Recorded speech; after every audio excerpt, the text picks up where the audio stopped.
स्वामी समर्थ. नमस्ते. ज्योतिष kitchen and recipe मध्ये आपले सगळ्यांचे मी अगदी खूप खूप मनापासून स्वागत करते.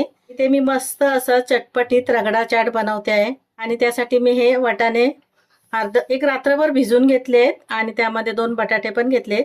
हे सगळ्यात पहिला आधी उकडायला ठेवायचंय. इथे मी कुकर घेतलाय. हे कुकर मध्ये मी वाटाणे घालून घेते. स्वच्छ धुवून घेतले आणि हे 2 बटाटे पण त्यातच ठेवलेत. पाणी घालून घेते. थोडंसं जास्त पाणी घालायचं, वाटाण्याच्या वर येईल एवढं. थोडीशी हळद घालून घेते.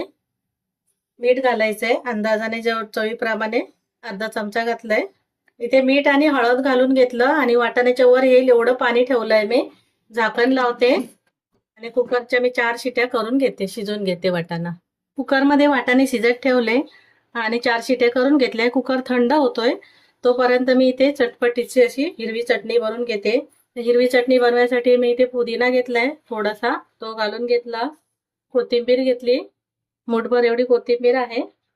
2 हिरव्या मिरच्या घेते. तुम्हाला जास्त तिखट पाहिजे तर तुम्ही जास्त घालू शकता. मी इथे 2च हिरव्या मिरच्या घालते. तिखट मिरच्या आहेत. एक तुकडा आल्याचा घेतलाय, अर्धा इंच पेक्षा पण कमी आहे. हे थोडंसं काळं मीठ, हे आपलं नेहमीचं मीठ आहे ते घालून घेतलं. चवीप्रमाणे घालून घ्यायचं. थोडीशी भाजलेली जिऱ्याची पावडर घालते, पाव चमचा एवढी. आणि ते आलू भुजिया शेव येतात ना, हे शेव थोडेसे 1-2 चमचे एवढे शेव घालून घेते. मस्त एक चटपटीत अशी चटणी तयार होते. आता मी हे झाकण लावते आणि हे वाटून घेते. इथे चटणी वाटून घेतली. थोडंसं पाणी घातलं मी, जास्त पण पातळ नाही करायची. आणि इथे आपली हिरवी चटणी मस्त चटपटीत अशी तयार झाली आहे. पण मी गोड चटणी पण करून घेतली, चिंचेची गोड चटणी अशी. चिंचेचं पाणी काढून थोडंसं गूळ आणि थोडंसं मिरची पावडर आणि थोडंसं मीठ घालून ती पण चटणी आपली तयार झाली. आता ही चटणी मी एका भांड्यामध्ये काढून घेते. इथे कुकरला 4 शिट्या करून घेतल्या आणि कुकर थोडासा थंड झालाय. मी आता हे कुकर खोलून घेते. हा बटाटा मी बाजूला करून घेते. थोडा बटाटा मॅश करून घ्यायचा आहे. एका भांड्यामध्ये काढून घेतला आणि बघायचं वाटाणे शिजलाय की नाही. पहिला छान असं शिजला गेला पाहिजे आणि थोडंसं मॅश करून घ्यायचं. अख्खा वाटाणा असा खायला आपल्याला चांगला नाही वाटणार. याच्यामध्ये पाणी आहे. जर वाटाण्यामध्ये पाणी कमी झालं ना तर थोडंसं गरम पाणी घालून घ्यायचं. मला आता इथे गरज नाही वाटत आहे, ते मी थोडंसं असं वाटाणा मॅश करून घेते. मी इथे हा वाटाणा असा मॅश करून घेतला आणि बटाटा पण तसंच करून घेतला आहे. बटाटा मी घालून घेते. आता बटाटा आणि वाटाणा व्यवस्थित असं मिक्स करून घेते.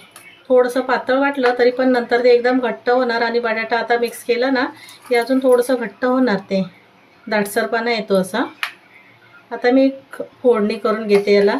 इथे तेल मी गरम करून घेतो फोडणीसाठी आणि त्यामध्ये हे आलं घेतलं किसलेलं, ते घालून घेते.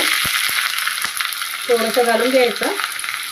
धना पावडर घालते, लाल मिरची पावडर घातली अर्धा चमचा आणि एकदम थोडीशी हळद घालून घेतली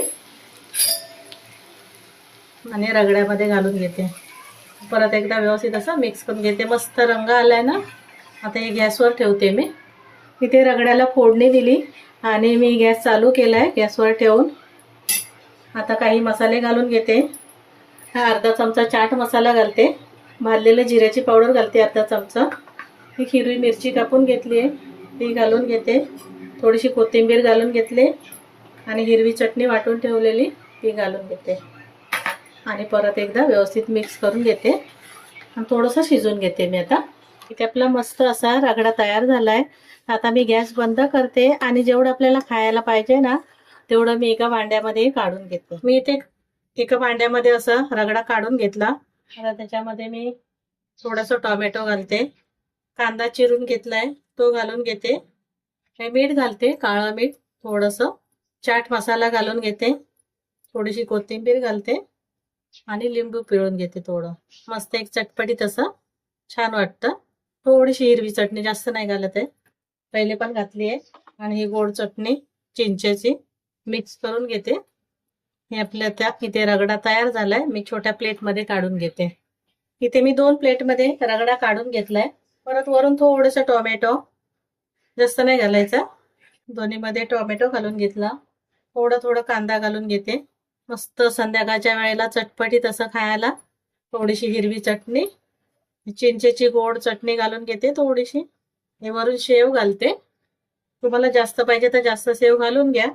थोडीशी कोथिंबीर घालून घेते.